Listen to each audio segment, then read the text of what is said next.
быть как-то, или вам сюда Не, стать, yok. а я туда? Assalamu alaykum hormatly vatandaşlar. Вы закрываете. Hormatly izleşler, şu gün 25 sentyabr biz Nurjan apa bilen ýa-ni Amerikadaky DWT представители bilen ýa-ni biz häzir Türkmen ilçihanasynyň öňünde dur, Washingtonda. Ünserin bolsaňyz, ine ýyzymyzda Türkmen ilçihanasy bar. Ine onuň securitysi dur, bizi gorap. Biz şu ýerde şu gün protest geçirýär. Türkmenistan'daki siyasi bir kanun ýagdaýda tutsak edilen adamlar gollap. Ine şol adamlaryň içinde men atlaryny aýdyp geçeýin. Farhat Memankuliýew, Juma Sapar Derdebaýew, Mansur Mendiýew, Merdan Muhammedow, Murat Öwezow, Allamurat Korhanow, Murat Duşemow, Mälikberdi Allamuradow we beýlekler. Şol adamlar Türkmenistan'ın türmelerine bir kanun ýagdaýda tutsak edilip bir kanun ýagdaýda şulara ceza kesip Türkmen hökümeti öz siyasi opozisiýonlara karşı siyasi ýa-ni hiç biri tarap halkyň tarapyndan siyasi tarapdan çykyşlar bolmaz ýaly basışlar edip şolary basdy. Men näçe şu datlary düşündirýän sebäbi şol oglanlar Türkmenistan'da otur. Mundan başga da adamlar köp. Ine şol adamlaryň gollugyny biz häzir şu gün Washington'da uly diplomatik missiýalarynyň ýanynda, ine şu köçede bir topar diplomatik missiýalar bar. Şo ýerde biz ýürütýän protesti geçirýär. Şu protestiň manisi şu Türkmenistan'da siyasi tarapyndan bir kanun tutsak edilenleri gollawy we Türkmenistan'da bir güne nas üçin ýa ýene bir kiçik zat üçin 10 ýyllap, 15 ýyllap basylan adamlary hökümet suratda halas etmeli. Ine şol iki sany temany ine şu biz Türkmenistan'yň ilçihanasynyň öňünde gozaýar. Ine şunu uly rezonans etjek bolýar bütün dünýäde. Bizim çykyşymyzyň ýa-ni çykyşymyz bu torunny biz ine biziň bilen bir minut men adamlara goşaýyn.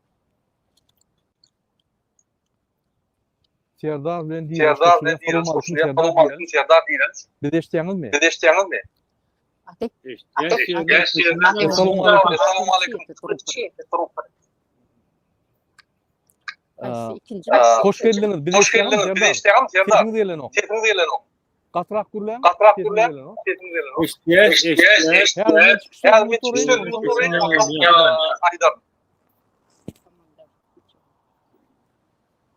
Men eşitýänmi?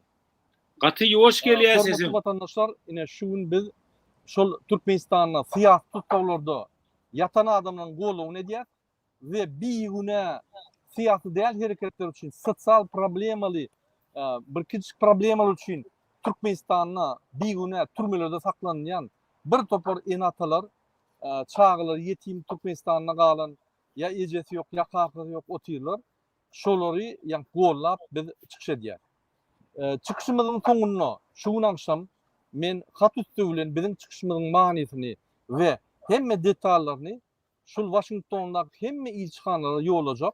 Ine şu gün biz Türkmenistan'yň ilçihanasynyň öňünde protest geçirdik we Türkmenistan'da şuraýaly siyasi bakışlar gidýär. Adamlara siyasi bakışlar edilýär. Bir güne adamlar bir güne basylýar. Hemme döwletlerde aktif adamlar bar. Jemgyýetiň aktif adamlary bar. Hemme döwletlerde şol adamlar haklary bar, konstitusiýon haklary bar. Öz pikirlerini aýtmana, öz protestini bildirmäne, köçä çykyp öz ýa-ni azat pikirlerini aýtmana hemme döwletlerde bar. Türkmenistanyň konstitusiýasyna şonda bar. Ine şol Türkmenistanyň hökümetini basyp alan uzurpatorlar, ýa-ni awtoritar rejimi, Berdimuhammedowlar, ine şol adamlar Türkmenistan'da diňe öz siýasatyny ýöretip beýleki opozisiýon, ýa-ni şolara deňgelmän ýa şolara garşydaş siýasatlaryny ýok edýärler. Ýagny olar bilen oturup gidişip konkurensiýa edip gürleşmän ýok edýärler. Ine şoň üçin Türkmenistan'da 33 ýyldan bäri hiç opozisiýa ýok. Hemme opozisiýa daşyna çykmaly boldy we biz daşyna hereketler etmeli bolduk. Ine şoň üçin biz ine şuraýaly Türkmen topragyny diýilýän ýerde Türkmeniň ilçihanasynyň öňünde biz çykyşlar etmeli bolýar. Sebäbi Türkmenistanyň içinde biz edbilemzok. Biz Türkmenistanyň içinde arqin rejimler mertlerçe görüşüp bilýär, problema yok. Din halkın golugyna garaşýar. Eger halk bullap bilse, biz barıp şo ýerde de çykyşlar edip edil, köşküňe çykyşlar edip şular tutawam edilýär. Şoň üçin biz halkın golugyna garaşýar. Gününden halkın golugy galýar, halk düşünýärni. Bizim geleceğimiz dine, siyasatçılara bağlı. Dine, bizim geleceğimizin gowgunlary dine opozisiýa bağlı. Türkmenistan'ın içindeki özüne milli lider diýilen adam, ýagny 58 sany kitap ýazyp, oň atlaryny bilmeýän adam, eline ruçka, kitap ýazanlar ruçka eline ýanky tutup görmedik. Kitaplarynyň manysyny bilmedik. Men ömrümiň manysy bir kitap ýazan adam, ömrünün manysyny düşünmeýän, öz-özüne milli lider, ýagny öz tohumynyň milli lideri Gurbanuly Berdimuhammedowa garşy ine biz çykyşlar edýär. Hormatly watandaşlar, men sözü birinji bilen Nurjan apa berýän. Nurjan apa aýdyp bilersiňiz. У вас mikrofon есть. Да, Он, да. в принципе, там... Aha, хорошо. Salam vatandaşlar. Bildiğiniz ýaly biz Washington'da Türkmen ilçikanasynyň öňünde ne tam spisak jest. Miting geçirýäs. Siýasatdan ýatan bendeler için. Bir aýdyp geçek. Farhat Meymankuliyev. Ol Türkmen halkynyň azatlygy üçin göreşen oğlan. Näme üçindir Türkiýeden alınıp gitti. Hiç hili ugalovny statyalar berilmedi. Hiç kimin haberi olmadan grup edip onu yok ettiler. Biz yani haberimiz bile yok bu oğlancıktan. Bu gatı yanlış. Hatta Türkmenistan'ın kodeksine yazık. Eğer обвинение edip bilmeseniz siz suç etmeye hakkınız yok diyen. Şu ugalovny kodekste var. Cuma Sapar Dedebayev. Bu oğlancığım Türkmenistan'ın azatlığı için görüşen oğlan. Özü Özbekistanlı, Karakalpakistanlı diyelim. Mert oğlan dine Türkmen halkının azatlığı için, siyasetteki yatan oğlanlar için, Türkmenistan'ın geleceği için görüşen oğlan. Bunun grup bahsedip akittiler. Hiç kimin haberi olman elektroşok ile hatta şeydip bunu Özbekistan'ın türmesine akıdıp şu tayda 9 yıl verdiler. 9 yıl. Türkmenistan halkı için görüşen mert oğlan, kahraman oğlan. İnşallah çıkar.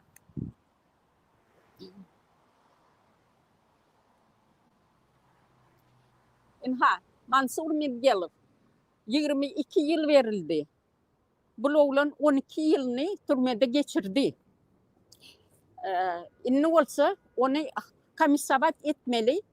Yine Türkmenistan'ın çinovnikleri ve prezidenti buna yanaşan. Hatta 11 prezidentin kararı boyunca 11. May 2017 yılın 202. nomerli Aşgabat şehrine gol çekilen zadı var. Ukazı var. Kararı var. Yani şu karar bilen Tusadaki yatan bendelerin medisina kömeginin yetmezçiliği edip bilmeyenlikleri için onları amnisti öyüne koyvermeli diyen, komisabat etmeli diyen bir karar var. Şu prezident kararı. Ama o karar uygulanan yok. O karara seyredilen yok. Bir de yine de bilakis olan ne için Türkmenistan'da siyasetin yatan tutsakları amnisti eden yok. Günah geçişlik edilen yok. O 33 yıldan beri edilen yok. O sizin halkınızın adamları değil mi? Şimdi ben şu an Ursu'da bilakis olan мировое сообщество, вы или не видите, или не хотите это видеть, или услышать мольбу нашу о том, что в Туркменистане уже 33 года не производится амнистия. И, ну хорошо, сейчас в последнее время в странах идут войны. Вы можете это даже не услышать. Но вы и до этого должны были это все услышать, потому что везде пишется, говорится, но почему-то все остается безнаказанно. И просим, чтобы в предыдущем вы взяли во внимание. Наши ребята, все невинные, они только хотели, чтобы было процветание в Туркменистане. И чтобы за слово свободы никого не сажали на 22 года. Это безумие.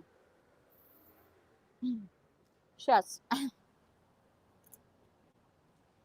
Инха, Мирдан Мухамедов, Хасаме Топорның оппозицияда, Хасаме Топорның оğlancığı. Bu oğlanım Türkmenistan'ın geleceği için, yahut geleceği için bu neme görüştü, söğüştü. Yeden hiç hili ervetliği yok. Hiç hili. Ne içindir?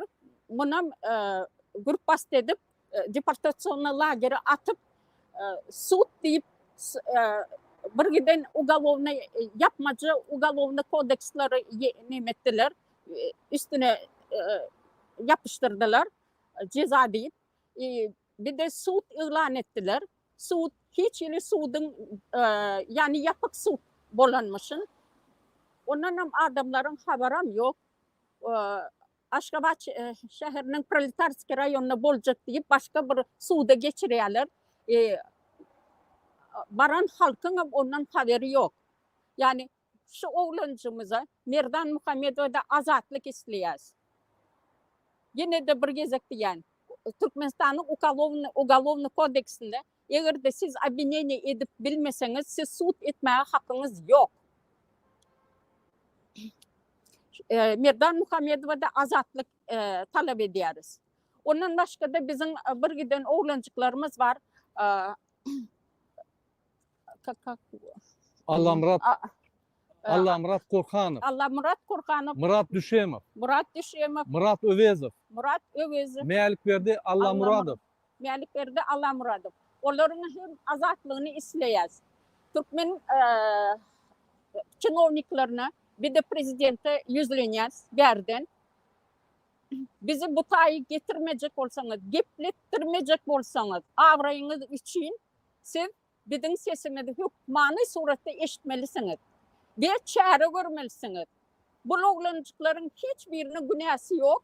Günah geçişlikte hükman bunları koyvermelisiniz. Siz Pamilov'u diyeniz ama Pamilov'u siz sadece o tayda korrupsiyada pul yoklayanız, uğurlayanız. Adamlar en sonki zatlarını satıp öylerini, bar zatlarını satıp size pul veriyorlar. Yine sizin Pamilov'un yanınız. Ayıp değil mi? Birazcık bir fikir edin. Bu vatandaşlar, Türkmenistan'ın vatandaşları. Окей,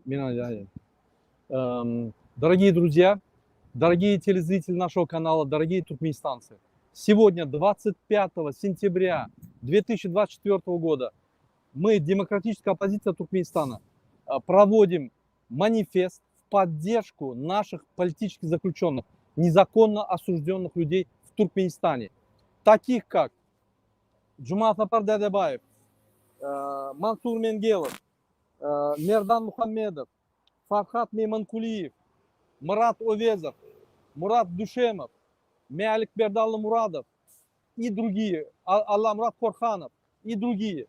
Мы поддерживаем наших земляков, которые были просто гражданскими активистами, которые боролись за права человека, которые старались защитить законы Туркменистана, которые стояли на стороне закона. Не против закона, на стороне закона.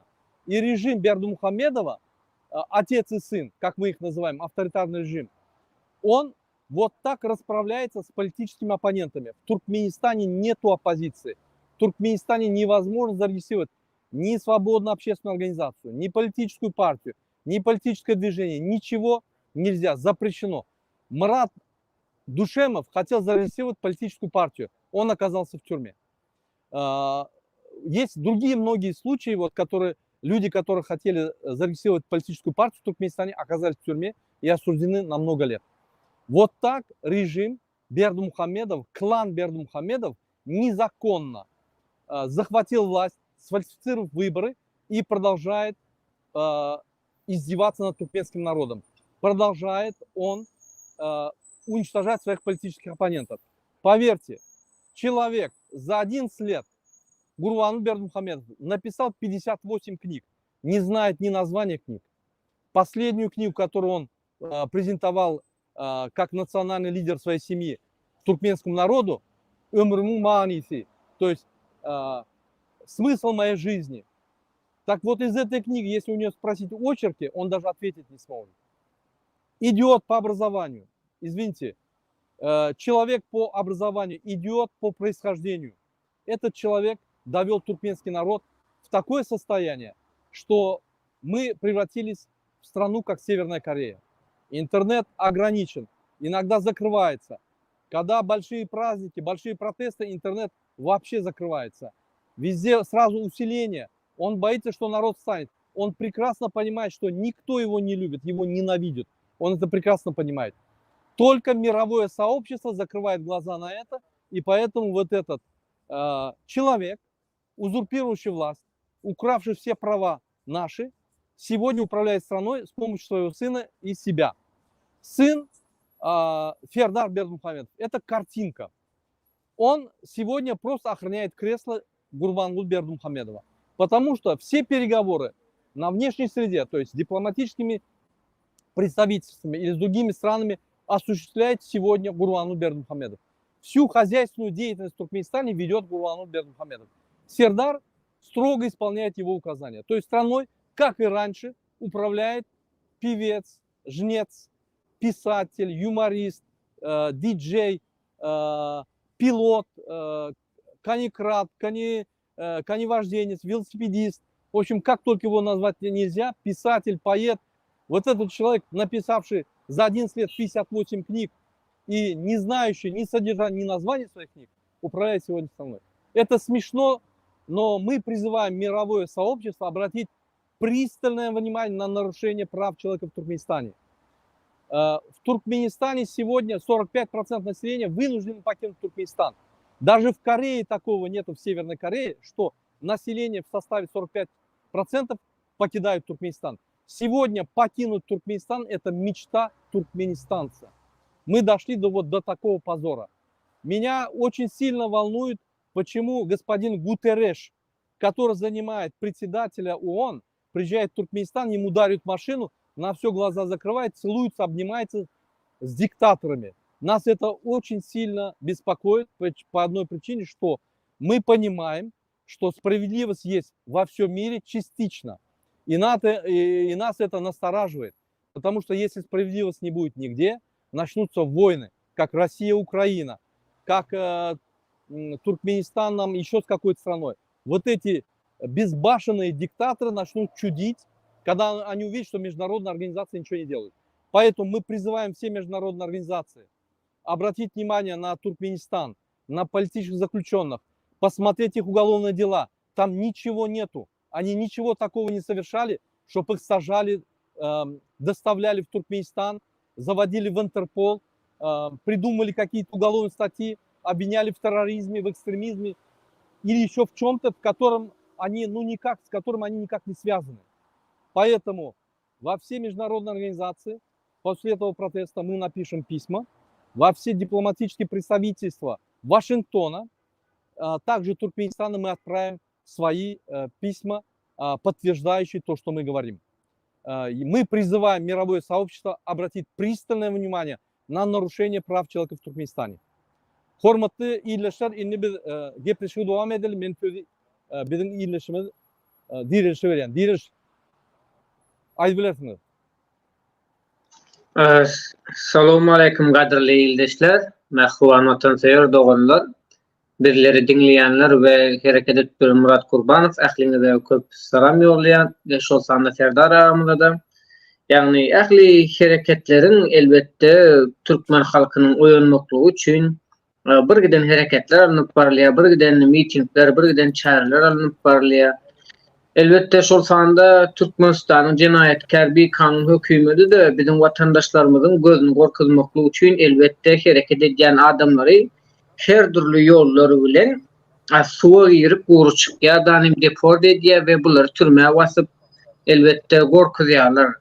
Yani bu gorkuzmaklyk bilen hem çäklenmeýärler. Şol sanda elbette bu köp kişe girdici getirýär. Çünki bir giden adamlaryň deport bolmaklygyna ve bir giden adamlaryň döremekliği elbette köp kişinin girdici çeşmesi bolup durýar. Yani bunu raýat biznesine öwürdiler.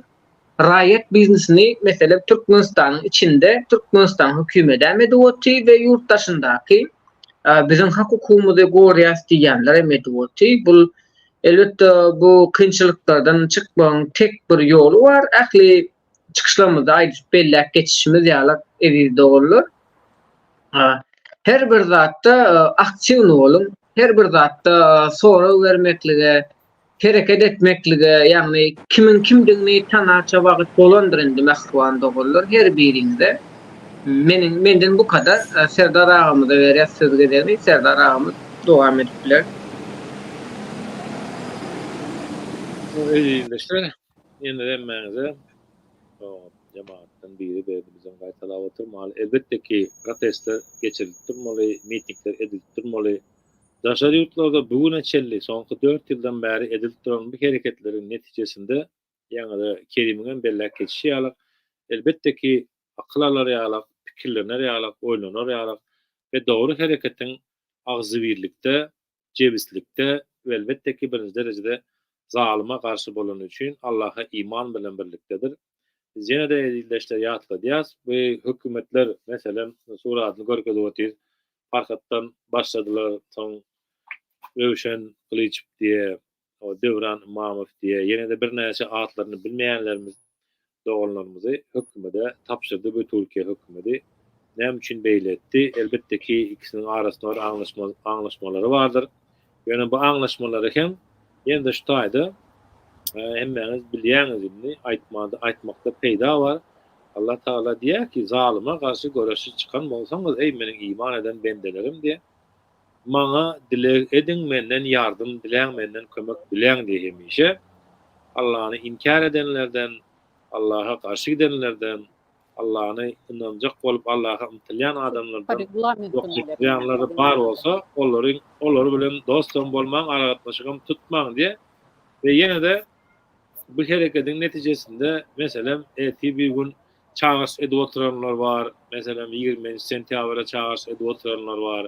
Yine de özünüz bilýärsiniz. Yine de Allah ýarymyz bolsun elbette ki her ne hareket edilen ýagdaýynda da akyllyca bolup hareket etmeli we bu daşary Türkden kösen gezberler var, bir gidenleri näme boljagy belli däl. Türk hökümetine anam ýok, ýolda alanyny gapçap otyr. O Orsiýadyň ýagdaýy görünip dur, ortada mälik bir gidene gitti. Näme üçindir muny şol bir wagtda paýlaşan adamlarym şol boldy, näçe bitenlerdim şol aýtdy da podrobnostlere girip oturmaly. Günü gelende elbette ki zatlaryň köpüsi açyljakdyr. Biz elbette ki aziz ýyldaşlar Allah'a iman etmeli. Bizim dinimizde var, bizim desturumuzda var, bizim örf adetlerimiz diýär desturumuza sink giden ata-babalardan gelen öwüt nesihatlarda ve akıllarda var. Zalymin zulmü varsa mazlumun Allah'ı var diýip boşuna aýtmandyrlar. Eger biz bugünlerde mazlum şeklinde boljak we köpçülikden o zalyma garşy hannat göreşjek Gurbanguly eline her türlü yara galyp goýdy. Her türlü silah terlak goýdy. Halky bilen göreşmek üçin, halky bilen uçmak üçin diýip oturlan wagty. Allah Taala diýär Kur'an-ı Kerimde meniň iman eden bendelerime sizin düşmanyňyz güýçlendi, kuwatlandy diýip habar gelen wagty olaryň diňe imany artar diýip. Ulajan udajan geçirip duran bu mitingler, neticeler bir däl, iki däl, üç däl elbette ki görünmän oturamlar barýany saatlar edilýoti. Öz aramızda gürleşip duraly, sözün güýjüne eýereli, sözün güýjü bardyr elbette ki. O ýene de dowam ederiz burada. Sen aýdy ber. Bolor. Hormatly vatandaşlar, ine men ýene bir ýatlak geçjek bolýan. Biz häzir Washingtonna şu gün 3-nji gün 25 sentýabr Washingtonna Türkmenistanyň ilçihanasynyň öňünde öz protestimizi geçirýär. Şul manifestasiýa Türkmenistanyň içinde biýigine ýatyn siyah tutawlardaky adamlaryň gollawy. Ýene bir gezek men ýatlak geçeýin. Ine Farhat Memnunkuliýew Türkmenistan tarapyndan Türkiýeden oglanyp alyp gidildi. Bize şoň ykbaly belli däl. Ne Türk hökümeti, ne Türkmenistan hökümeti ofisialna bize jogap berýär. Muňa adam ogruk diýilýär. Bir minut men mikrofonu goýaýyn. Eger daja türme basylaýan ýagdaýda da biz näçe ýyl basylanygyny bilemizok. Awa, biz näçe ýyl basylanygyny bilemizok. Näme bolanyndan bilemizok, ykbalyndan bilemizok. Bular ýaly hökümet kim bolsa şo bolsun. Şo ýaly adam alyp ogurlap, öldürüp ýa urup ýa bir zat etmäni hiç bir haky ýok. Diňe şoň üçin şu hökümet tutup, bu jenaýat iş. Biz şonu tutup jenaýat çekmeli. Ine Cuma Sapar Dedebaýew Türkmen halky üçin köp işler etdi. Protestler geçirdi. Bir topar ýanky yerlerde çıkışlar edip, zat edip, ýene Türk hökümeti bilen Özbegistanyň arasynda özara baglanşyklar üçin alınıp alyp gidildi. Bir minut men şu nemäni öçüreýin. Bir minut. Eha berýär. Inni Mansur Mengelov alsak. Mansur Mengelov bir kanun ýagdaýda narkotik taşlap, ýene bir zat edip, Buluç halkynyň ýanky haklaryny gorap, çıkış edýärdi haklaryny gorap, hatlar ýazýardy, ine şoň üçin tutup alyp gitdiler. Mansur Mengelov hakyky Türkmenistanyň gahrymany. Bir näçe ýyllap Türkmenistanyň türmelerine ýatyr we şo ýerde şu Mansur Mengelov oturan ýerine adamlaryň haklaryny gorýar. Muny şizo goýýarlar, muny izolatora goýýarlar, urýarlar, ýeňçär şonu da şo ýerde adamlaryň haklaryny gorýar. Şul adama prezidentiň adyna hat ýaz. Prezidentiň bagşlar zat diýip ýanky ýalňyşdym, men opozisiýa garşy diýip çykyş etýärler bolsa şonu Türkmenistanyň türmesinden muňa ýanky azatlyga çykarjak bolýar eden ok. Men diňe hakyky biýigine ýagdaýym boýunça men çykjak bolmasa ýallaklap ýa bir ýerine ýanky paýşdyrlar edip ýa-da tökmet çykjak gelip mert otyr şo ýerde. Ejesi ýok boldy, arada Ejesi ýok boldy. Kakasy ýok boldy. Bular garşyp göz ýaş döküp wepat boldular öz oğulları üçin. Kösenip şonda da mert durandyr bu oglan. Hakyky gahrman. Muň aýagyny alanyna urup aýagyny döwdüler. Şo aýagy döwülerine şul adamyň ýanky saglygy häzir gaty erbet ýagdaýda. Şoňa garamazdan Türkmenistanyň 2017-nji ýyllaky çykaran Gurbanly Berdimuhammedowyň karary boýunça şul adama Türkmenistanyň türmesine kömek et bolanok, şo sebäpli, şol karar sebäpli şul adam goý bermeli bolýan, şondan da şo karar ulanok, ýene de şo öz çykaran kararyna Gurbanly Berdimuhammedow bolýar. Hormatly vatandaşlar, ine biz ýöne seredip kino öwrenýär bolup durmaly. Şu ýaly adamlar bar bolan soň entek Türkmenistanyň içinde adalatlyk bar. Türmelerde adalatlyk bar. Bolmasa polny bespredel bolar. Biz hökman şu ýaly adamlarymyzy halkyň içinden çykýan adamlaryny gollamaly, podдержка bermeli. Biz podдержка bermesek, biz gollamasak kim zulma garşy görüşdün? Köpüsi gorkýa, köpüsi ýanky dognanlaşyma batış eder ýaly. Köpüsi bolsa ay goýsana men häzir pul gazanýan oýda $100, $200 men ýanky mülkümi artdyrjak zat diýip watany elden gidip dur. Ýanky Türkmenistan ogranyp gidip otyr. Häzir indi döwletimizden ogranjak bolýarlar bolýan. Şoňa seretmän şo gara güni bilen. Gara gün ýöne 33 ýyldan bäri gelip dur. Biz ýanky bir günem durup görüşemiz yok. Men dünkü videomda Ukraina boyunca aydanında Ukraina kan döküp, der döküp, vefat olup şu zatları yankı azatlığını kazanını. Yönü Türkmen halkı intek. Hiç adam et görünük öz azatlığını kazanmak için. Ünitverin, Gurbanı Berdimuhamedov öz halkını özüne garaşlı etcek olup adamları öldürmem gördü. Onun kanı dökmem gördü. Türmeye basmam gördü. Bir topar hareketler ediyor. Rezultat amalya. Biz hiç tat edemiz o. Kaytıp öne çıkayanlara tüyüp arkasına yeni burada atlar deyip sen ne emettin deyip onu gollaman ters hareketler ediyor.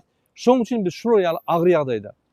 Maşkalamızı içine daşına çıkarıp bilsek doğun kardeşimizi içine közünpüyor. Biz bir ne aylıysam bir adekvatlı maşkala yağlayalı her yerimiz pıtrap bütün dünyada getiriyor. Bir topar erkek olanlar daş yurtlarda gelip başka bir milletin ayarlarını alıp öylenmeli oluyor. Başka alaç yok. İçindeki Türkmen kıyılar başka devletlere gidip başka bir milletli adamlara durmuşa çıkıp başka maşkala yatamalı oluyor. Türkmen milleti itkide oturuyor. Biliyor musun onu? Biz ne yapacağız size şu zatları aygiyat düşündürüyor? Bir kelleğinizi aylan. Şu zatlar bize gerek gel. Ben Fransa'dan yürüyüte geldim. Şu yankı halkın ütünü çekeyinleyip. Nurcan Apa şunun işini taşlap yürüyüte New York'tan geldi Washington'a. Biz çağrışlar ettik. Hiç kim gelen yok. Hiç kime yankı bir yeri korkya, bir yeri işliya, bir yeri yeni burada. Bir topar milyon ak maskaları var. Yine şu oğlun. Ak edilip batıldı. Şu hareketin adamları nerede? Ne yapıp gelen yok? Ne yapıp kollayan yok? Ne yaptılar şunu kollamak için? Bir protest, bir palnatsenle grup bilen oklar. Türkmenistan'ın içine adamlar kaldıracak koyar. Daşını kaldırıp bilen ok. Şunun için men tankitla baydam ok. Bizde de devlette de şurayalı yani problemler var. Biz çözmeli, halk bolup çözmeli şu zatları. Şunun için vatandaşlar bir gün yaşalı, mert dastoyna yaşalı. Koyuyor şu zatları. Men şunun için yine bir neçe min kilometre geçip geldim ve şu yerde Arazov Meret Bayramçı yürüyüşte torgu verecek. Hazır şunu yürüyecek olyan. Я сейчас обращение сделаю. Ага. Да. Я хочу обратиться к послу Туркменистана в Вашингтоне Аразову Мерет Байрамовичу. Если вы меня слышите, если у вас осталось какое-то достоинство, выйдите и поговорите с нами. Если вы настоящий посол свободной, независимой, демократической страны, если вы посол какого-то узурпатора и вы боитесь, то не выходите, мы поймем. Я хочу к вам обратиться как к представителю государства, находящегося в Вашингтоне. Сегодня вы получите по e-mail наше письмо. В этом письме мы детально отразим, что происходит с политической оппозицией в Туркменистане, что происходит с политическими заключенными в Туркменистане, как над ними издеваются, как их избивают, как их незаконно судят. Вы, как представитель государства в Вашингтоне, ходите по улицам демократическим, ходите по улицам, где процветает справедливость, законность и демократия. Вы себя олицетворяете как демократ. Ваша Айсултан Тураева это вообще мошенничество. Вы то же самое. Вы покупаете здесь дворцы себе за несколько миллионов долларов. У нас есть все данные. Вы не можете выйти с народом переговорить. Какая разница, мы оппозиция или не оппозиция? Мы представители туркменского народа. Вы достойно должны выйти как представитель государства, не прятаться, а выйти поговорить. Спросить, что случилось. Если не можете помочь, можете сказать, это не в моей компетенции. Но хотя бы не скрываться, не забиться, как, извините меня, крыса в свое логово. Поэтому мы обращаемся к вам. Если вы настоящий посол, дипломат, вы должны отреагировать, когда приходит народ Туркменистана, независимо оппозиция, независимо против политики президента, это вас не должно касаться. Это представитель народа. Вы должны поговорить с ним. Потому что эти представители народа носят туркменский гражданский паспорт, являются гражданами Туркменистана. Вы их тоже представитель. Вы не представитель только Бердымухамедовой. Вы представитель народа. Поэтому мы считаем, ваша дипломатическая работа равна нулю. Вы как дипломат перед народом опозорились. Вы, сколько мы приезжаем сюда, не можете выйти, боитесь. Вы герой у себя в кабинете, а в реальном мире вы никто. Поэтому и народ Туркменистана прекрасно понимает, кто вы такой. Поэтому мы обращаемся к Аразову. Мы против вашей политики и политики вашего узурпатора. Мы против того, чтобы оппозицию давили незаконным уголовным путем. Если вы такие серьезные дипломаты, если вы такие политики, почему вы дебаты не делаете? Почему, ладно, Бердымухамедов боится никто, он двоечник по жизни, второй вообще там разговаривать не может. Но вы дипломат, у вас есть образование, почему вы не выйдете? Вы же лучше нас все знаете. Почему не дискутируете, почему дебаты не устраиваете? Почему вы просто не разговариваете со своим народом? Потому что вы боитесь все одного человека.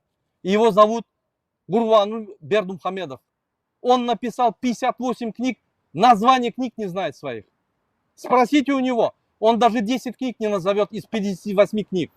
Вы прекрасно понимаете, в каком вы положении. Вам надо пройти на сторону народа, хватит идиотов поддерживать. Из-за таких, как вы, мы сегодня пришли к этой жизни. Не думайте, что режим Бердымухамедова это два Бердымухамедова. Это вы в том числе.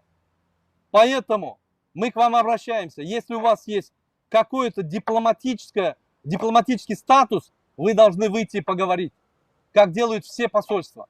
Или консул отправить, или простого сотрудника отправить и послушать, что мы говорим. Вы это все увидите в YouTube. Мы понимаем это. Поэтому мы не оцениваем вашу работу никак. Вы работаете не для народа, вы работаете на режим диктатора. Правильно.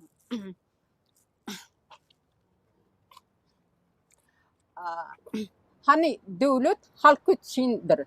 Halk için hizmet etmeli deyip belirlenip geçe konstitusiyada. Hani halka sizin yardımınız, desteğiniz, halk aç, işsiz ve sergezdan. Sizin iş rezultatınız inha şey merdana oğlanlar türmede yatırlar. Yine bir adacık vicdanınız var olsa, gece yatıp uklamak isteyen olsanız, yine siz ödünüzde prezident deyip adlandıryan olsanız, halk tabii ki sizi seçmedi.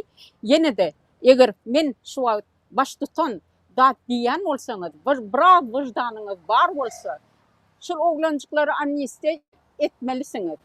Onu etmenizden talep ediyoruz.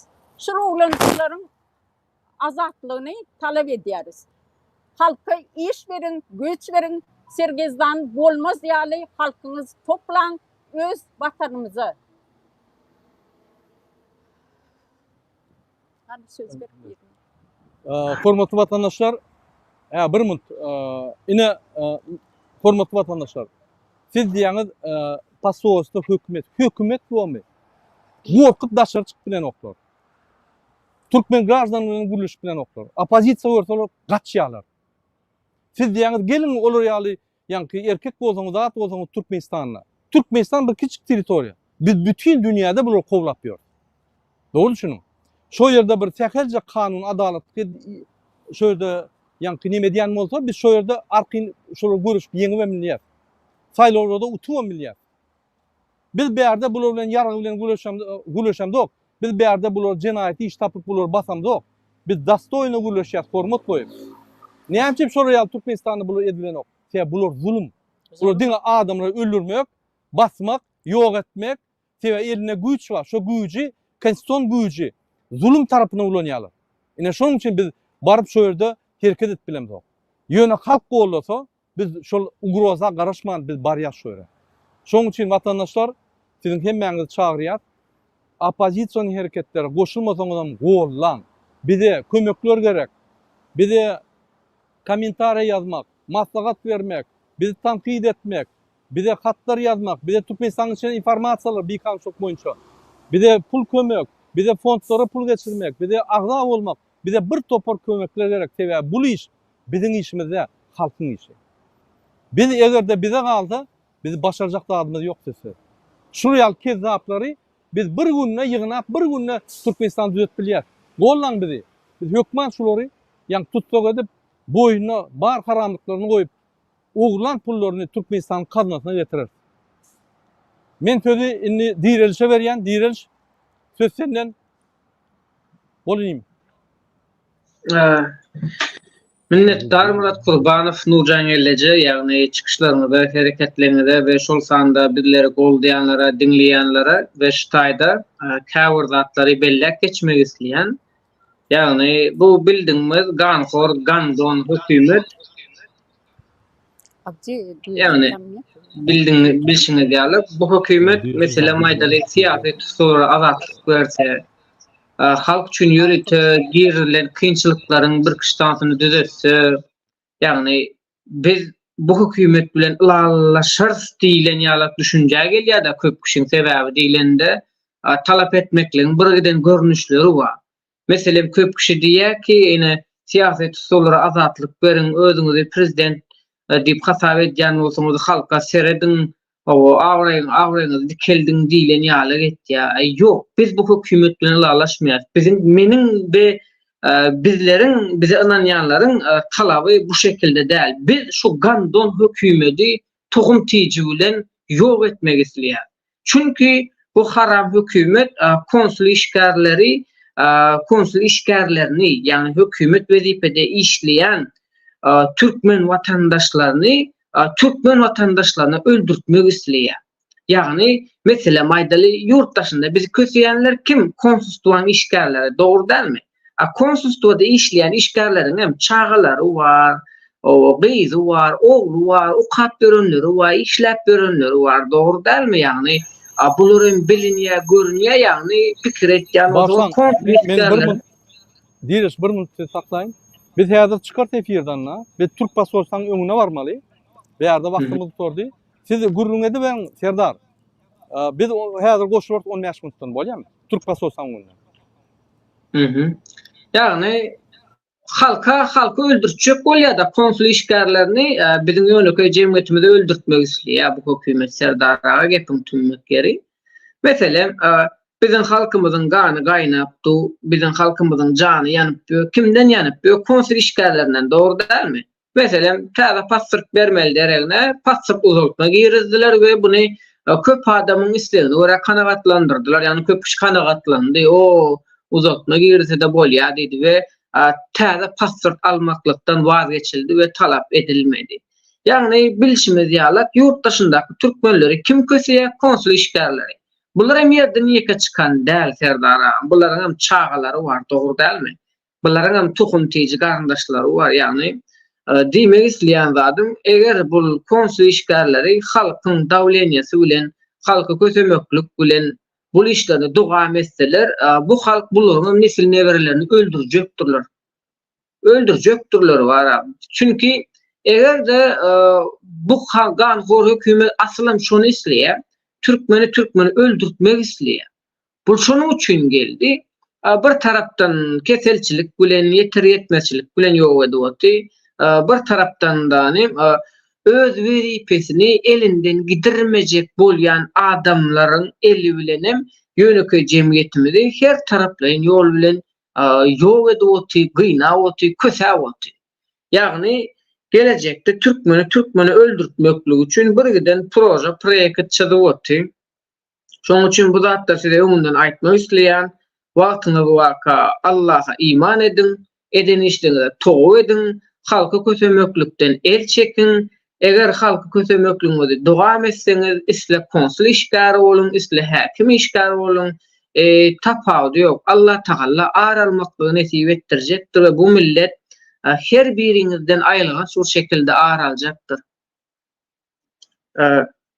Ikinciden men tekliýim şu taýda watandaşlarymyza Türkmenistanyň hökümeti yürüte ve bilip bilgeçliğin birgiden kynçylyklary döretdi ki adamlar şu kemçilikler bilen gumra bolsun ve şu zatlary ünsünü versin diýip. Mesela biz näme etmeli? Biz derdimize derman talap etmeli däl. Şu hökümetiň gitmekligini talap etmeli. Mesela maýdaly, mesela siýasy tutular azatlyk berdi da ılallaşacak mısınız şular bilen? Mesela maydaly bir kuş adam oyunu un paylatda. Mesela yarımız un talep etýäs, yarımız pasyr, yarımız keselimize derman, yarımız şuna meňzeş bir giden derdimiz var. Yıllardır derdimiz bitmedi daha. Derdimiz aýdyp gutulmady o. Yani näçe çözümini aýtdyk, referandum etmeli. Bize Serdar Bermuhammed gerekli değil. Biz erkin seçim isleýäs. Biz bunu başarıp bilýäs. Her bir siyasi hareketçi, her bir adam referandum islemeli. Erkin seçim islemeli. Täze prezident saýlawy islemeli. Bunu ikinci edek prezident saýlawda resmi ur şekilde halka seredajak adamı dikeltmeli ve bunun arkasında durmalı. Yani edilecek işler vatandaşlar her biriniz challenge çekmeli. Men Serdar'ın prezidentlik vazifesinden narazy, men erkin seçim isleýän, men täze prezident saýlaw isleýän diýmeli. Yani her bir adam özünün konstitusiýa diýen Hudaý urullaryn bu düzen konstitusiýasy we bu kitaby we bularyň maddasy we özlerçe düzüp ugrundalyk gaşyp ýörler. Yani ähliňiziň bilşiňe ýa-da 30 ýyldan bäri demokratiýa bilen şu konstitusiýa bilen külümüz sowurdular. Hiç birimiziň derdimize yaramady. Yani şu maddanyň içinde de ýazyp durdy.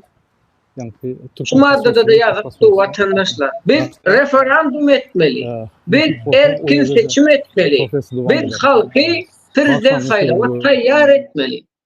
Başga çıkalygy ýok dogonjuklam. Her bir aktivistiňmi, jurnalistiňmi, siýasatçyňmy, ýeneňmi, hemmämiz biz şu prezidentden narazylygymy görkezmeli. Çünkü bu hökümet bilen resmi tarapdan görüşmeli. Resmi bir şekilde görüşmeli bu hökümet bilen. Sebäbi ol biziň garşymyzda resmi bir şekilde görüşýär. Emma bu hökümetiň tarapdarlary biziň garşymyzda resmi bir şekilde görüşýär. Bizim olara karşı resmi bir şekilde görüşümüz yok. Şahsi dava cencel bilen bizleri 4 ýyldan beri gumra edýär.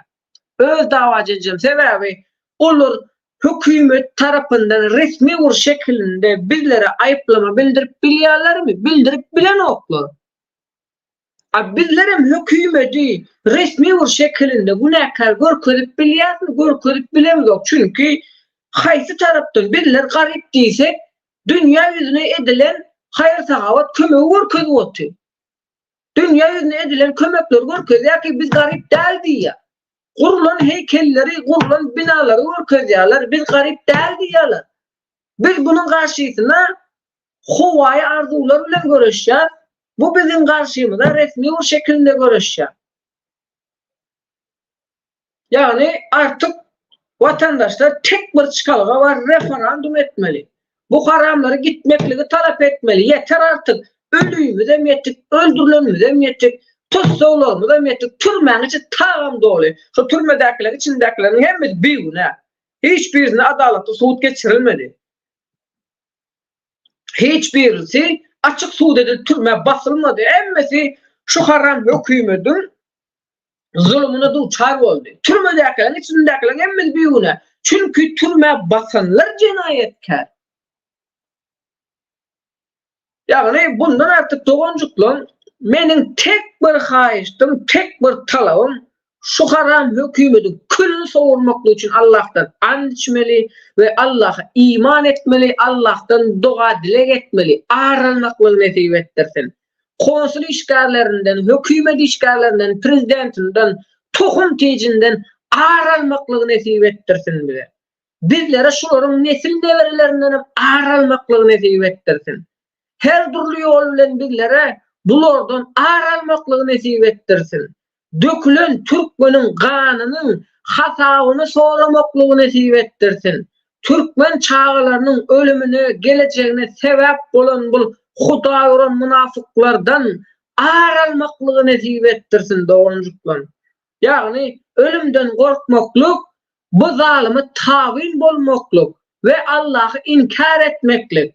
Bunu orada Allah üçün, iman üçün, vatan üçün, yaş nesil üçün ölümü göze almalı, aralmaklı üçün hareket etmeli. Biz bunların her birisinden aralmalı dogonjuklar. Ölümü göze almalı, aralmalı. Türkmenistan'la bayda kalıp, Türkmen baydağı alıp, yürek bolýar şu ýerde. Bu pasport Yani, var. bunu yöretmeýärler da.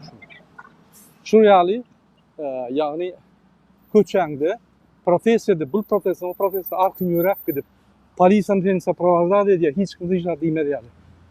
Han şu ýaly Türkmenistan et bolýarmy? 33 ýyllar biziň nizawisimiz boldy, ýa garşylygymy. Bir gezek professor çykyp halk öz nägeligini, öz arzuwyny aýtyp gördümi? Ýok, mümkin näme.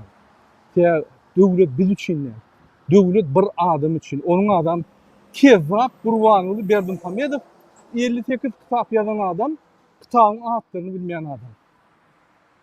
Yine şu zatlar sizi egerde yankı kıynandırmasa bizim ýagdaýymyzy ýöne gülüp ýörese usulünden bundan beter çıkar. Kerim gulsa geler eýyam kitap ýazyp ber, goşuk ýazyp ber, Serdar eýyam gahrman bolup ber. Şul elementler, şul dinamika, şul bolýan zatlar sizi aýdanokmy sizin öňüňiz gatgaran bu hereket etmesiniz bolanok diýip bir signal ýokmy? Ine şul ünsüňizi men çekçek bolup çöre geldim. Dowam ederim başlan.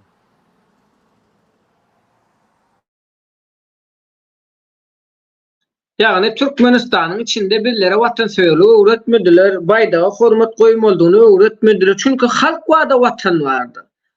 Yaş nesil wadyr da biz wadyr. Meselem biz yaş çağlarymyzda her kim öz çağısyny goramaklyga, öz çağısyna seretmeklik bilen meşgullanýar. Pikir edip görüň dogonjuklarymyz. Biz egerde edil öz çağamyzda seredişimiz ýaly. Öz çağamyzda, öz ganymyzdan dünýä iýnen perzendimize seredişimiz ýaly. Beýleki Türkmen dogonjuklarymyzyň çağlarynyň gelejegine, bularyň ösüp ulanyşyna seretmesek, biz öz gelejegimizin külüni sowurýar. Çünki bizim çağamyz däl, beýleki dogonjuklarymyzyň çağlary ýene aýlanyp, öwrülip şu wezipelerde işleýär. Ve buların bu harama gulluk edýär. Ve bular da bizim külümüzü sowurmaklyk bilen meşgullanýar. Çünki bular gazan üçin ýaşaýar. Mal mülk üçin ýaşaýar. Buların bar pikiri, umydy gazanç. Bular her türlü ýol bilen gazanjaktyrlar, kan dökjekdirler, adam türmäge basjaktyrlar. Ýöne bu uzak gitmejekdir. Türkmeni birek ýok edip başlanda Gurbanoğlu kaçıp gidecektir ve bu uruşu hiç kim saklap bilmeyecektir. Çünkü şu vakit bu hükümette işleyenler bizim nesillerimizin, neverlerimizin ölümüne sebep bolup. Şimdi pikir edip görün, bizim neslimizin, neverlerimizin ölümüne sebep olan adamları biz ne için yaşadık?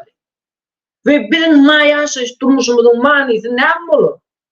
Bizim gözümüzün alında tohum tiyicimiz, bizim gözümüzün alında doğan kardeşimiz, komşu ulumlarımız ecir çekip çağları bannista can verip ayalı raddomda çağısını dünyaya getirip bilmeyen çağa bilen ayalı ölüyor.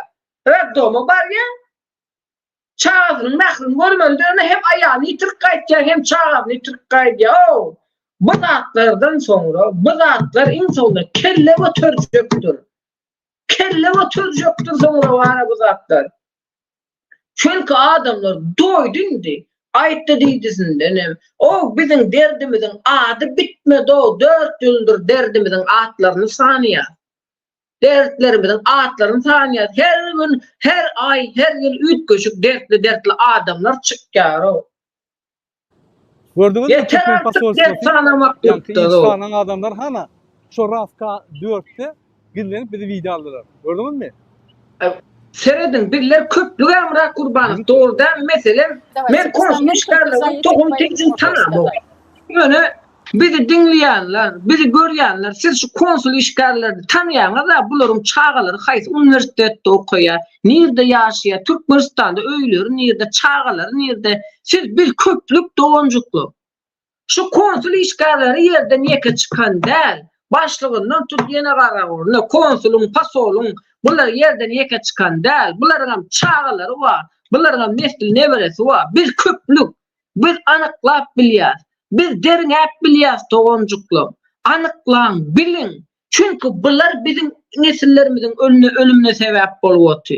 Bunlar bizim yok olmaklığımıza koşup bu ganhora hizmet ediyor. O biz ölmeyecek olup yaşayız ki ölmejek bolup ölümden agar ejir çekýär ki dogonjuklar. Bir ölmejek bolup, öldürülmejek bolup bir ölümden acı ejirler çekýär. Tohum diyicimizin ölüsünü telefon üstü bilen mazara jaýlaýar. Çağacıklarımızı telefonda görüp bulutýar. Şu zatları edi oturan kim? Bir tane Hudaýyň tohumu, bir tane Hudaýyň tohum milyonlarca adamı köse otuýar. Milyonlarca adam köse. O dogonjuklam hatça bir häkimin tohum tijinin çağalaryny yerini anyklap berin. Konsul işgärleriniň çağalarynyň yerini anyklap berin. Çünki olar çağalaryny ýurtdaşynda Ýewropada urda burada okutýar. Sen anyklan şolaryň döllerini. Sen anyklan şolaryň neberelerini. Türkmenistanyň içinde öýlerini anyklan, ýurtdaşynda haýsy ýerde okuýarlar, nerede ýaşaýarlar, anyklan dogonjuklam. Çünki hökümet bular bilen birleri beýrek öldürtjekdir. Bular şu wagt bu hökümeti dinläp birleri bizim nesillerimizi öldürip otuýlar. Düşünýäňizmi? Bular şu wagt pursatdan peýdalanyp haram pul üçin, mal mülk üçin bizim nesillerimizin ölümüne sebäp bolup otuýar. Bizim özümüz atmaklığımıza, çağalarımızın derdine derman tapmanlığına, bunların en atasız kemale gelmekliğine, bunların insan däldanim, vahşi bir hayvan yalak bolup bulunmaklığına, erkeklerin kullukta zahirlenmaklığına, kulluğa giden bizim yaş yigitlerimizin, afserlerin, komandirlerin sikmekliğine, ayağıylarımızın bozulmaklığına, yani birileri o derecede vahşileşti, otuýlar. O derecede bizim dert surumuzu, din imanımızın külünü soğurup otuýlar. Bundan tek bir çıkalga vardır. Bu çıkalgada biz bu hükümeti ayırmakları talep etmeli. Dine ayırmakları yeter artık o tuzsoğlara azatlık, yeter artık kesellere derman, yeter artık password, yeter artık generale o. Bizim derdimizin sanı bitmedi o. Yıllardır çözgüt çıkmadı o. Ayda otuyor, şu hükümeti ayırmaklığı talep edin. Referandum talep edin. Şu hükümeti ayırıp bilsek, mün derdine derman tapılacaktır. Mün derdine derman tapılacaktır. Hiç kim kösenmeyecektir. Şunu ayırmaklığı için talep edin. Yeter artık yegenlerin etmişi. Yeter artık yegenlerin sıçık giden bok gömdülüğü kaçıra deneç bulan sıçın bokunu mucağı oturacak o. Bunlar barıp bilýärmi 2012'den beri sıçıp doldurdular. Bokunu bizlere dert ettiler. Çünkü haydi bir yegenin bokunu mucağı oturacak. Haydi bir prokurorun bokunu mucağı oturacak. Bulan boku bitmiyor. Bunların başını yok etmesen aşağıdaki itlerin zulmü bitmiyor. Balık kelleden porsuya. Okunuzu kelle atın. Akliniz, gücünüzü kelle hücum edin dogoncuklar. Dediklerimi edayım bir köplük doğuncuklu. Bunlar ağırlık. Sen başla. Bizim wagtymyz bir ýerde bir protesin çäkli wagty bar. Şunu takla. Hormatly watandaşlar, diýer ruhsat bersen, ferda ruhsat bersen bizim ýani aýdaly. Häzir bizim bir minut. Häzir bizim garşymyzda eger ünseren bolsaňyz, şu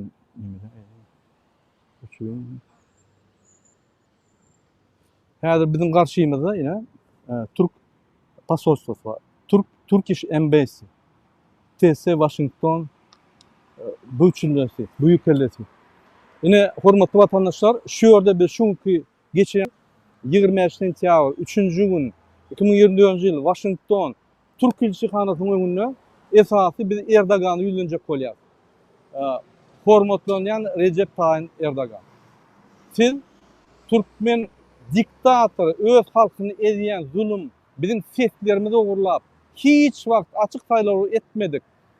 Türkmen halkyny edik gelýän bir zulüme hyzmat edýäňiz, oňdan işleşýäňiz, sizin giýegiňiz ola bayraktar barıp Türk Alparslan, Türkmenistana barıp kontraktar baglaşyp siz Türkmenistanyň lipowy ýagny çyn näl Interpol dokumentlerini alıp Türkmenistanyň aktivistlerini, Türkmenistan građanyny Türkmenistana deport edýäňiz. Ine şonuň üçin biz şu zatlara garşy we sizin ünsüňiz çekýär. Türkmen halkı karşı feresap bolun. Biz yine şurayali yani düzgünçülüklere karşı Türkmenistan'a düzgünçülük, Türkmenistan'a kanunları işlen yok. Türkmenistan'a Gurbanul Berdimuhamedov'un yegenleri näme diye. Birinci bilen Türkmenistan'ı hemme biznesini yankı edip bizim hükümet kurumları, idaralara barıp şöyle rekid edip on haritlerini alıp ardan bakadan 3,5 manattan alıp onu valuta satıp yani yine de gelip 20'den çalışıp yine de 3,5 manatta yerine koyarlar. Duran yerine 6-7 kazanıyorlar. Milyarder oldular. Türkmen halkı sizin devletinizde illegal olup sizin ekonomikanızı yankı düzgünlerini bozup işlemeli mecbur bolýar. Biz düşünýär. Şo yerde Türkmen halkının günäs bağdığını düşünýär. Ýöne bize Türkmenistanın içinde ne opozisiýa, ne siyasi pikirler aýtmak, ne halkın arzugularyny aýtmak, ne de halkın isteklerini aýtmak mümkinçiligimiz bar. Bir zat gurulsaň türmäge basýarlar. Türmäge basyp gurup zat edip işlerini görýärler. Şonuň üçin ine hormatly vatandaşlar, men häzir şu ýere goýyn, şunu sebäbi ýürüýte geldiler. Hawa spesialna geldiler ine. Bize taýyk ýok. Biz öz işimizi goýulýar. Ine Türkmen pasportlaty. Ine şonuň üçin hormatly Recep Tayyip Erdoğan siz musulman öwledi, musulmanlar bolýaňyz diýip Siriýa diýýäňiz, zat edýäňiz. Gözüň öňünde, burnuň öňünde zatlar görüňiz. Siz Türkmen halkyny haçan gollajak? Näme Türkmenler deporta 6 aylap, 9 aylap, 1 ýyllap otyr. Näme olary urýarlar şo ýerde.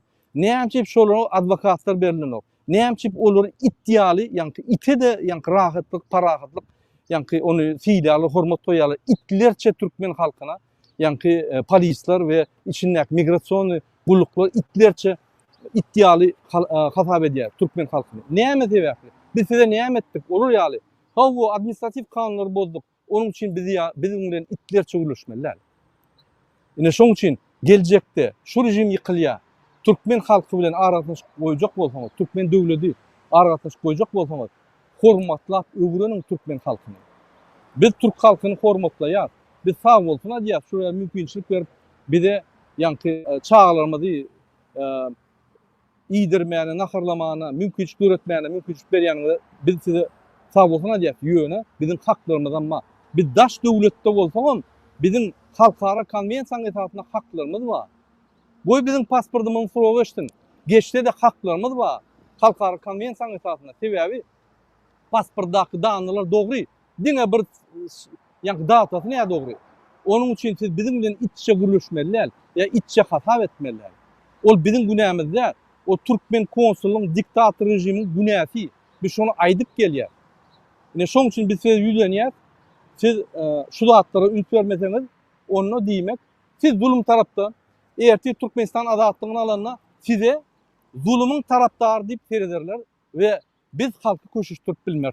Halk öz aýdar, şu Türk guwan bolsa Erdogan diýdiňçe gatnaşmaň, biz Türk gerek gel.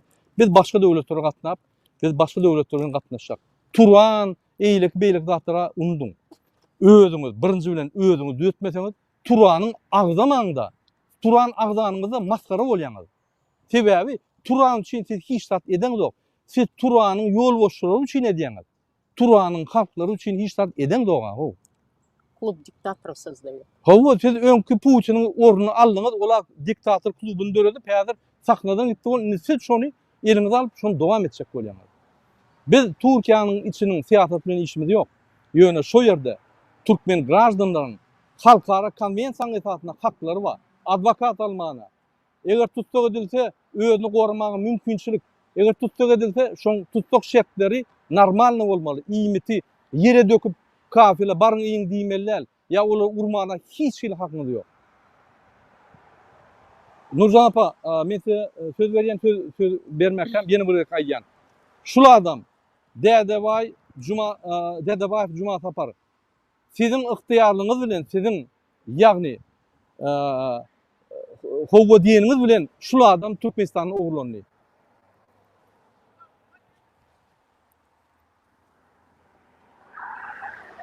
Nimemiz var, razışın. Beni. Yen. Eýem gelip başladylar Türkler. Olaram gymylap başlady gatgowy. Ine şular bilen Merdan Muhammedov bizim vatandaşımız. Sizin ihtiyarlığınız bilen şu adam Türkmenistan'a gizli ýagdaýda akidildi. Türkmenistan'a şu adam bir kanun ýagdaýda hemme haklaryny bozup, vurup, bunu yenjip cenayda çekdiler. Hiç hili hak yok şoňa. Siz şu zulmüň şeýledigini bilýäňiz. Näme siz ruhsat berýäňiz şu zatlara? Şuluglan Farhat Meymankuliyev. Mun eden zady yok. Bu gaty administrativ naruşenýet bar. Şunu siz ýagny ýene de bir gezek gözüňiz ýumyp razyçylygyny berip şunu Türkmenistana getirip şu ýerde şunu ýok etmek. Siz diýmek şu ýok edilen adamyň şu bir güne basylan adamyň günäsine siz hem galdyňyz. Ine Erdoganyň daşky siýasaty Türkmenistan boýunça daşky siýasaty. Biz şuna garşy. Ne şoň üçin size aýdýar. Siz Türkmenistana demokratik döwlet ýaly teretmeň. Ol bir zulüm. Nurcan apa? Yok.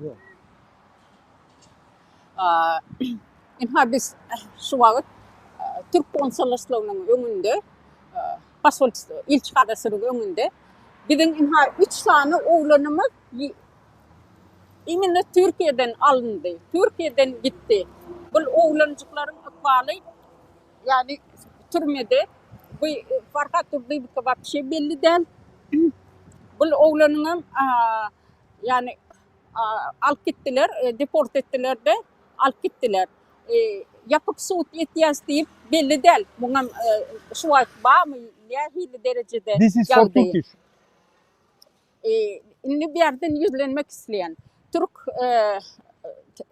Türkiye bizim vatandaşlarımıza doğru birazcık kazanmağa ihtiyarlık verdi. Edin dedi, alın dedi, işlen dedi, kaçak olsan adam dedi. Yani bu iki tarafların diplomatik bağlanışıklı, gepleşikleri olduğu için inni deportirowa edip başladılar. Men halkyma yüzlenýän. Halkym Türkiye'de bolunny 33 ýyldan beri biz berde. Yani Türkiye'de hemmeňiz bileleşip ağzı bir olup öz watanyňyza gitmege ýüregiňizde düň sebäbi çağlardan gaty aýry galdyňyz. Näçe maşgalalar paramparça boldy. Gidelim öz watanymyza eýe çykalyň, o ýerde işläliň, serýezdan bolup gezmäliň, öz hak hukuklarymyzy talap etmeli. Ine şinýaly oglanlarymyzyň yetip gitmemezligi üçin. Yani Türkiye halkyna da Türkiye baş tutanlaryna da yüzlenmek isleyen Türkmen vatandaşlaryna böyle zulüm etmeň. Yani yavaş olaram öz vatanına dönecekler. İnşallah. Menem aýdýan. İlleşler, ine men ýene bir gezek Türk hökümetine yüzlenýän. Ine men arkamda Türk döwletiniň vekili. Şol territoriýa Türk döwletiniňki Washington'a ýörüýtürleşdirilen Türk ilçihanasy. Türk ilçihanasynda işleyen adamlar yüzlenýän. Siz Erdogana hökman suratda ýetiň şu zatlary. Biz düşünýär. Biz administrativ kanunlar bolýar Türk'ün. Biz düşünýär. Siz diňe Türkmenler üçin näle bütün Merkezi Aziýanyň adamlaryny ýanky deport edýäňiz. Ýöne kyn bolsaňyzam siz Türkmen bolsa başgaça urlaşyp başlaýaňyz. Wurýaňyz, haklaryny beren zok, etçeňiz edýäňiz. Sebäbi Türkmen halkynyň arkasynda döwlet ýok. Şonu gorajak ýok. Ine şoň üçin biz şolara gorap şöra geldik ve size duyduracak bolýar. Ejid yatan adamy ýerde yatıp haksız agyr ýagdaýda yatan halky depip ýöremäň. Halk unutmaz şu zatlary. Şoň üçin size haýyş edýär. Biz size garşylygymyz ýok. Ýöne şuňky Türkiýedaky bolup duran sistema 9 aýdan bäri Türkmen grajdanlary ogurladyp, akittirip, zulma ynanyp, ondan pul alyp, bile işleşip, sizin ministrin orunmasary, içeri işler ministrin orunmasy bize maglumatlar var, pul aldy Türkmen hökümetiniň we bizim kontrazvedkan, yani wayen attaşe, Türkmen ilçhanasynyň wayen attaşe Türkiýedäki şoň bilen gönden işleýär. Bular kontrazvedka edip Türkiýanyň İçeri İşler Ministriniň orunmasary öz halkyna döwünliklik edip, ine Recep Tayyip Erdogan bilmeseňiz aýdýan, halkyna döwünliklik edip Türkmenistanyň kontrazvedkaň başlygy, ýani wayen attaşe bilen başga bir döwletiň şpion hereketlerini edip oň bilen bir ýani aragatnaşyk goýup pul alyp Türk döwletiniň imijini Washingtonyny bütün dünýäde ýitirip otyr. Şu zatlara ümit bermeseňiz, onunla biz şöyle gelir durur ve Türk pasolstanyň öňünde diňe şöyle däl, Fransada, Warşawada, Berlinde biz wara siz bizim halkymyz dep durun, biz sizin gapyňyz dep durur. Şuraya biz gider. Biz mert Türkmen halkydyr. Şu agry ýagdaýda bir gün Türkmen halky galar, Türkmeniň kimdigini siz düşünýärsiňiz. Öňem taryhdan bilýänsiňiz. Ol kiýin olarjyk görkezip, zat edip bütün dünýäde Türkmenler şeýlekenip siz taryhy çala bilýäňiz. Hakyky Türkmenler badyr. Biz galar görkezip Türkmeniň kimdigini. Şoň üçin bize hormat koyun, halkymyza hormat koyun. Bizim size hormat koyuşumuz ýaly, biz sizden elementarny hormat garaşýar. Elementarny haklara garaşýar. Tutulan Türkmene mümkinçilik berin, advokat almany, özüni kanun esasyna goramany. Siz ona mümkinçilik bermän, gaýtyp Türkmenistanyň toparyndan, ýani wayen attaşasy, Türkmenistan hökümeti ýok. Buň hemmesi bandit. Gelip pul alyp şu Türkmenistanyň grajdanyny Türkmenistany uradyp o ýerde öldürdi ýa-ni. Ine bolup geçen zatlar. Şonu size ýetirmek üçin Washingtona gelip sizin ilçhananyň öňünde şunam aýtmasaňyz, ine şu video, şu bar Washington'a pasolstva gidýär. Men ýöret häzir ors dilini aýtjak şunu. Şu videonam ýani ссылка hökmünde iýerýän şu hatlarda siz eşitmeseňiz olar eşiter. Olar biler sizin näme edýäniňizi. Уважаемые телезрители, уважаемые дипломатические представительства, уважаемые дипломатические организации, международные организации, уважаемые руководители свободных демократических стран. Сегодня, 25 сентября 2024 года, в Вашингтоне мы стоим напротив турецкого посольства. Турецкое посольство находится сзади нами. Причина, по которой мы пришли сюда, я вам покажу. В Турции сегодня происходит нарушение международных норм со стороны турецкого правительства. Что они делают? Они захватывают туркменских активистов, граждан Туркменистана. Вот, пожалуйста. Мердан Мухамедов недавно похищенный из Турции, привезен в Туркменистан, осужден в закрытом режиме по незаконным статьям, не знаем на сколько лет, ни родители, никто не знает. Избит, в полуживом состоянии приведен в зал заседания, никого не допустили, и в этом состоянии осужден. Не то, что ему дали право на защиту, ему никакого права не дали. Сейчас он потерялся в тюрьмах. Живой, не живой, мы не знаем. Пожалуйста, спросите у турецкого посольства, где этот человек. Если они его отправили, значит, они гарантируют его безопасность там и справедливый суд там. Спросите, его зовут Мердан Мухамедов, гражданин Туркменистана. Он жил в Турции, его забрали, похитили в течение суток и отправили в Туркменистан. Фархат Мейманкулиев также похищен из Турции.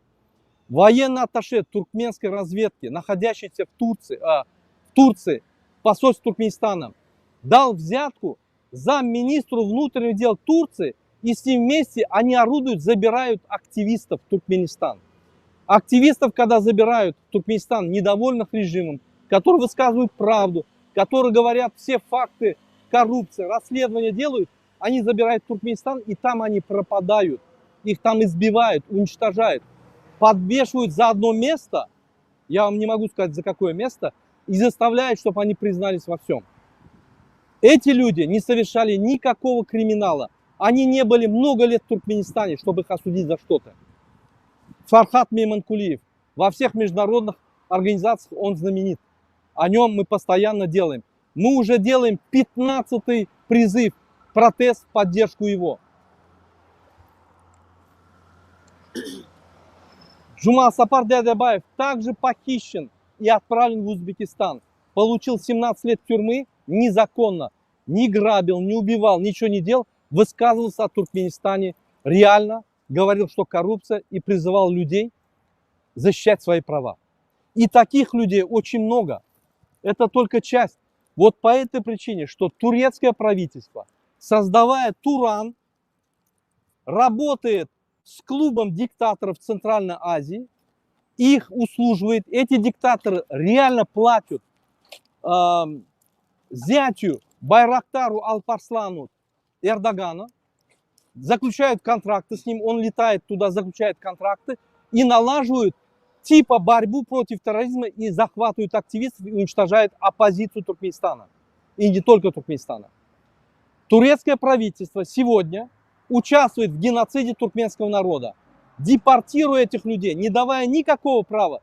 В течение 24 суток они депортируют Туркменистан. У них схема такая. Туркменистан по надуманным статьям ставит в Интерпол этих людей после того, как их задержали, отправляет фальшивые документы. Турция типа на запрос туркменской службы, не проверяя, как в других странах, не проводя суд, расследования, сразу отправляет в Туркменистан, и эти люди пропадают. Мы хотели вот это донести, что сегодня Путин в течение, на протяжении многих лет управлял диктаторским клубом Центральной Азии, он исчез со сцены благодаря Украине, и его место заменил Реджеп Тайип Эрдоган. Вы не смотрите на него, когда он на каких-то совещаниях израильскому президенту тому говорит о защите мусульман или каких-то этих. Это ложная политика для того, чтобы многих мусульман завести в заблуждение.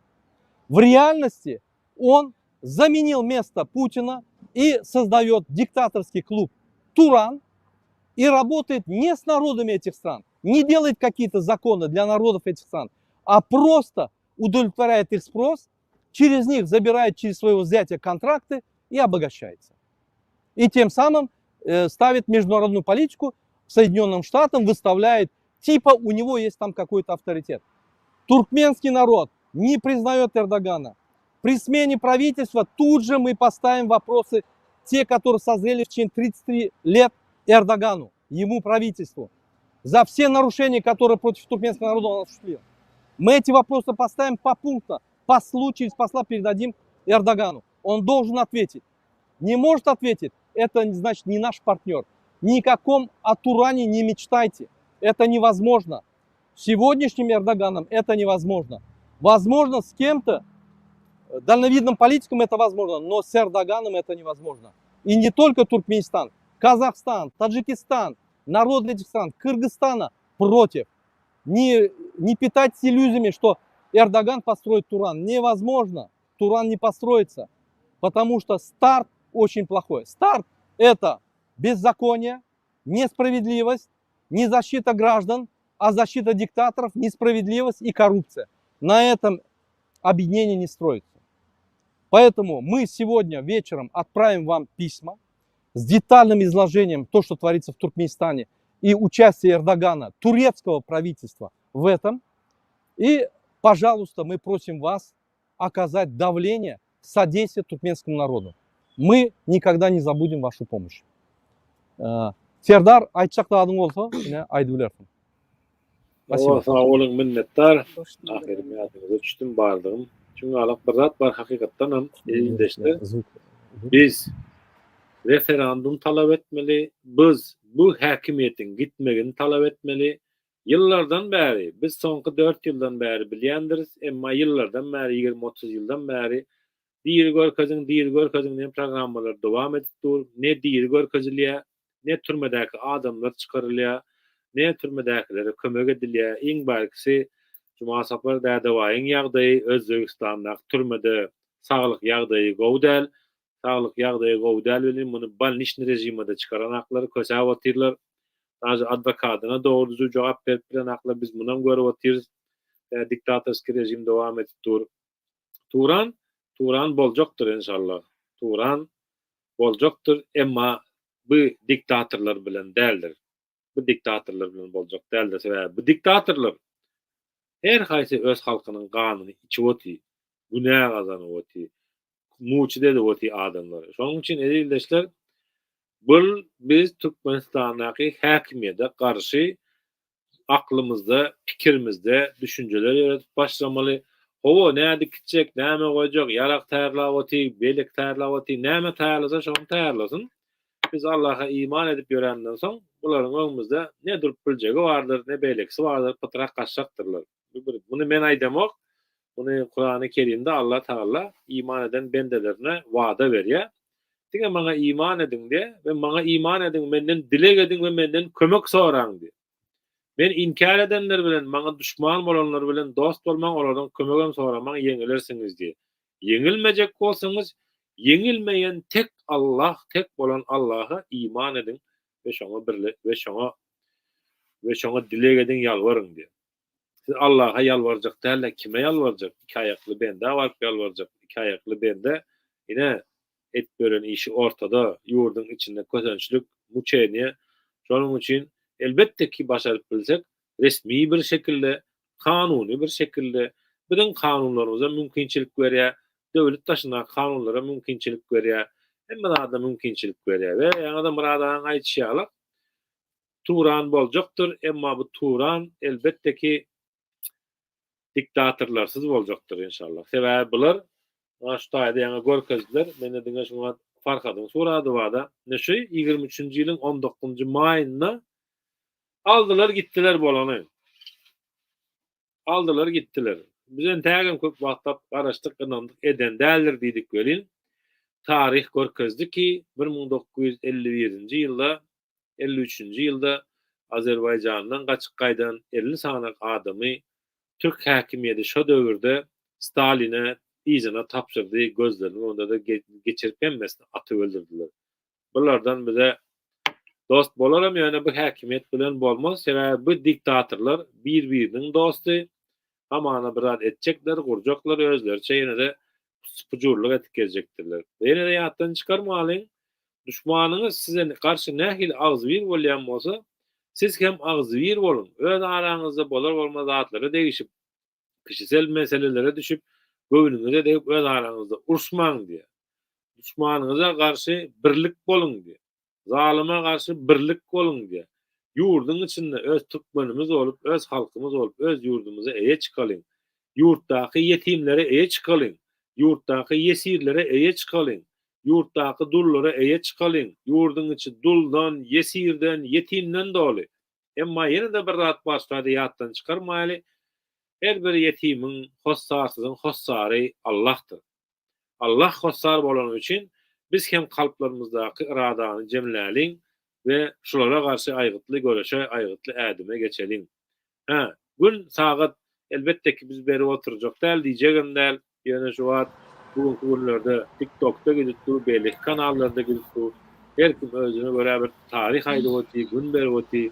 Ýene şu taýda kommentarda biriniň ýazyşy ýalyk, yaragly awtomatly adama garşy eli ýalaňa nähili gitjeksin diýär. Ýa-ki Allah Taala Araf suresinde eger de siziň düşmanyňyz diýär, size garşy güýç ulanjak bolup, sizde de şoňa garşy goýup bilmejek elinizde güýçüňiz bolmasa, biliniz ki iman eden bendelerim herekete çykan wagty men olary kömek ederim Allah Taala.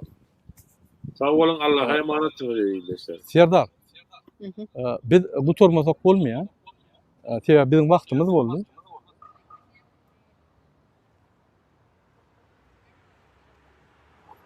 Biziň wagtymyz boldy. Pardon. Biziň wagtymyz boldy. Şoň üçin biz jemläli, eger ruhsat berseňiz. Hormatly dinleýijiler, ine Türk hökümetiniň öňünde, ýani Türk pasolstanyň öňünde gören bolsaňyz biz protest edip dur. Türkiýede biziň türkmen watandaşlarymyza şolaryň haklaryny gorap, ýagny şolar deporta tutulanyny, şolary adwokat berýär, şolar hormat goýar, urup derrew bir zat diýse, urup işlerini görmedýär. Şolar özüni gormany mümkinçilik görýär we oturmak şertlerini döderýär. Beýle kalklarýar, şolara da ihtiyarlarla normal ferderýär. Ýa şoň üçin biz Türk hökümetiniň ýanyna we Türk hökümeti, Türkmen hökümeti bilen bile zulüm bilen işläp, Erdoganyň hökümeti zulüm bilen işläp Türkmenistanyň aktiv adamlary, ýani aktiv jemgyýetiň adamlaryny deport edip şöyle ölüme varyanlarını bilmem şöyle iyi ver ya. Hiç kaysi devlette beyden okulu. Dine demir Kore'de ediyorlar ve Türkiye'de ediyorlar. Rusya'da ediyor, Rusya'da bir zulüm. Yöne başka yerde ediyorlar yok. Biz Türk halkına öz doğumlarımızı yalfir ediyor. Biz Türk halkını ve Türk hükümeti arasında ul tapa bardığından biliyor. Şunun için biz Türk hükümeti ve Türk halkına yüzleniyor. Türkmenler goran, kömek edin. Öz yurdunuza mihman töyer olun. Türkmene hormat koyun. Erteki gün siz hem Türkmenistan'a barırsınız. Şu hormat kaydık gelir. Eğer de siz vurup yiyecek nakarını deportta yere döküp ittiyal deyip seyretseniz siz Türkmenistan'a bararsınız. Şol adamlar size duş gelir. Size şuraya alıp mihman töyer, yağdayda cevap verir. Hormatlı vatandaşlar, bizim vaktimiz çayaklı. Yine bizim iki digimize seyretmeyen bir adam gelse de один в поле воин. Sebäbi şul pasolstan öňüne şu neçelli diňe Türkmen opozisiýa gelip protest edýär. Özü Türk hökümeti geň görýär şu zatlary näme boldy size diýip şöyle gelmeň gaýrat edin bizi maskara etmeň diýip aýdýarlar. Ine men Türk hökümetine we ilçikana ýülenýän. Eger de siz dowam etseňiz diňe berde däl Parijde, Berlinde, Varşawada şu bir ýerde barp bilýän bolsak barar. Onun onu Ceneva varıpsa aydar. Hemme zatlary. Sebäbi halkı goramaza opozisiýa, başga gorajak adam yok. Halk opozisiýa kömek edämese Türkmen hökümet, bandit hökümetden gaýtyp goramaga aňyrda dursun. Türkmen hökümeti neme halkyny gyryp barýar bolar. Ine şonuň üçin biz geldik şöre. Şonuň üçin biz geler durar. Birinji gerek däl, soňky geregim däl. Şöyle aýam ikinji gerek Türkmen opozisiýa gelip protest edýär. Ömrüne Türk konsulstan, yani pasolstan uny şöyle Washingtonu bir tane opozisiýa, bir döwletiň adamy gelip protest etgerenok. Ine biz etgerdik. Şu ýaly Türkmen pasolstan öňüne Washingtona gelip protest edýän, yani öz pasolstan ýaly protest edýän adam ýok. Diňe Türkmen opozisiýasy edýär. Şu ýaly onuň öňüne her wagt ýyllarça protest edip gelýän opozisiýa ýok. Diňe Türkmen opozisiýa edýär. Ženeva öňüne ýygyder protest edip gelýän ýok. Türkmen opozisiýa edýär. Türkmen opozisiýasy köp işler edýär. Öň has aktivdi, soňky wagtda ýene aktivleşip başlady. Şoň üçin biz özümize bütün dünýäde dünýäň ülküni çekip şu zulmy aýyrmasak aýyryp bilmär. Her kim diýär yara galyp çözmeli, yaraga çelli biz hemmeleri düşünmeli şu zulümü kimdir? Eğer yara galyp biz derhal terörist edýärler. Onu düşünün. Biz goran biler, ýöne yara galyp çözüp hakkımız yok. Hakları bolmaly, eğer hak bolup başlasak biz diktatordan kim dağılmaz bolmaýar. Biz terörist ekstremist bolýar. Şuňky diktator bütün dünyada tanınan terörist öz halkyny genosid edýän zulüm muňlen hiç kim işleýän ok. Hiç bir devlet baranok, on yöne barkaydı, on barmasa şu häzirki Türkmenistan'ın içinde tanınırım yürümez. Şolar barıp mecbur ýagdaýda barýarlar. OBS 10. Men gürleşip gördüm OBS'nin vekili bilen Türkmenistan'da. Gönaýdy. Men elimden geleni edýän. Ýöne biz şöyle gitsek, wapşa kanunlar işlemet, sizi gırarlar diýär. Gatda ol diýär. Bir daha onu basıp basışları ettirýär, 50-50 edýän ýani. Bizim düşünmeleri şol atlar. İnni halkın erdimleri. Halk bir zat etmeli. Şu biri öňe gowun etýän bolsa, Türkmenistan'da biri şu durmuşdan bir zat bolmasa, öňe çykmak wagty geldi. İleşer inneki duşgörçeli hoşta bolun. Size Washington'dan devlete halk hareketi Murat Durwan bilen Nurjan Süzer. Nurjan her telefonu uluşdu. Warşawadan Serdar goşuldy. Ve Muhammed Döyücü eýýän videosunu ýazdy, bize jaňatdy, biz ýolda protka düşdük dağdan bäri. Ýolda. Dağdan bäri ýolda video ýetişmedi. Şoň üçin açyk ýagallyk. Ýöne şondan da protestleri wagtyny geçirdik. Bizi polisiýa kaptyrmada dur. MKM video gidýär. Alsın gezsin, başarsa şöre gelsin gülüşeli. Biz onu kamera düşürüp kaçıyalım diyor. Yine. Şunun için durmak yok. Biz azaltığımızı almalıyız. Şu kan dökmelen mi olsa vakti geldi. Şu da kan dökme diyelim, bile çıkıp bir günde söyleyeyim. Kan dökme söyleyeyim. Şunun için Çünkü uneçeli Türkmenistan'ın içinden aktivistleri öňe böktürem dok. Dursunlar. Kalk çıkanlar şolu öňe çıkarlar. Görürsünüz. Güýç olanlar aktivistler var. Nurcan apa, bir daha oturduk. Eğer de aytacaklarınız bolsa. Предложение var öyle nemäň ýanyna gidelim diye. Beldom yani. Beldom Bizim yani. var ya. Häzir biz dowam ederiz. Akçaň öňüne. Onu näme? Washington'un devleti halk hareketi her wagt sedinler. Sağ olun. Ana maýdaýyn. Serdar jemlesem jemle biz öçülmeli o efiri. Zalyma karşı urşa çıkanınıza karşı çıkanınıza kan dökülür mi, dökülmez mi, uruşlu alınır mı, uruşsuz alınır mı, onu Allah bilýändir diye. So yüzden biz niyetimizi edelim, niyetimizi pek tutalım, zalyma karşı gaýdusuz göreşjekdigimizi Allah Taala ýüregimizi bilýändir her birimiz. Oňa da tevekkül edelim. Tevekkül edelim demek, netijesini Allah'a koymak demekdir. Sağ olun, Allah'a emanet olun dostlar. Amratçı. Oğlum Serdar. Onda näme? Hoş sağ olun hormatly vatandaşlar. Ünlü gepleşikler çelli. Sağ olun. Biz yetiştik häzir Akçaň öňünde professor. Sağ olun.